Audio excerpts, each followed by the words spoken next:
Mummy mummy చెప్పు. నా YouTube ఛానల్లో 10K సబ్స్క్రైబర్స్ అయ్యారు. అవునా, ఎన్ని డబ్బులు వచ్చినాయిరా? నేను సబ్స్క్రైబర్స్ గురించి చెప్తుంటే నువ్వు డబ్బులు అంటావేంటి? అరే అలా కాదురా. అయినా నీకు చెప్పడమే వేస్ట్. నేను డాడీకి చెప్తా. డాడీకి చెప్పి మైక్ కొనివ్వమంట. పిచ్చోడు. డాడీ, నా యూట్యూబ్ ఛానల్లో 10K సబ్స్క్రైబర్స్ కంప్లీట్ అయ్యారు. ఏదో పెద్ద గవర్నమెంట్ జాబ్ వచ్చినట్టు చెప్తున్నావు ఇంద్రా.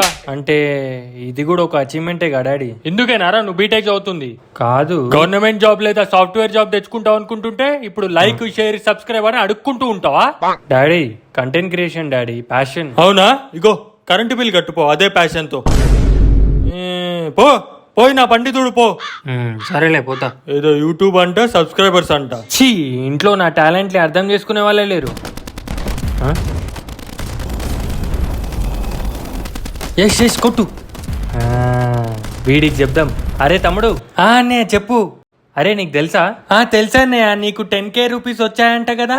10K రూపీస్ కాదురా, 10K సబ్స్క్రైబర్స్. సబ్స్క్రైబర్సా? అంటే నాకు కిండర్ జాయ్ చాక్లెట్ వస్తుందా? చెప్పు. సరేలే నువ్వు ఆడుకో. నేను కొనిస్తలే, ఆడుకో. సరే అన్నయ్య, నీకు చెప్పిన చూడు, నా బుద్ధి తక్కువ. బాయ్. సరే బాయ్. హలో. అరే బాయ్. ఫైనల్లీ ఎస్ ఫైనల్లీ అరే ఎస్ ఫైనల్లీ నువ్వు నా టాలెంట్ ని గుర్తించినవరా. నా ఛానల్ ఫైనల్లీ నువ్వు ఫెయిల్ అయినావు బాయ్.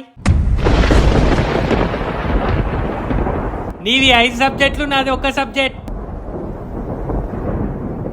అవును, యూట్యూబ్ లో 10K సబ్స్క్రైబర్స్ అయ్యారంటగా. పార్టీ ఎప్పుడు బాయ్? Hello boy. అరే నీ వాయిస్ వినిపించట్లేదు, రీఛార్జ్ అయిపోయింది అనుకుంటా. హలో బాయ్, వినిపిస్తుందా?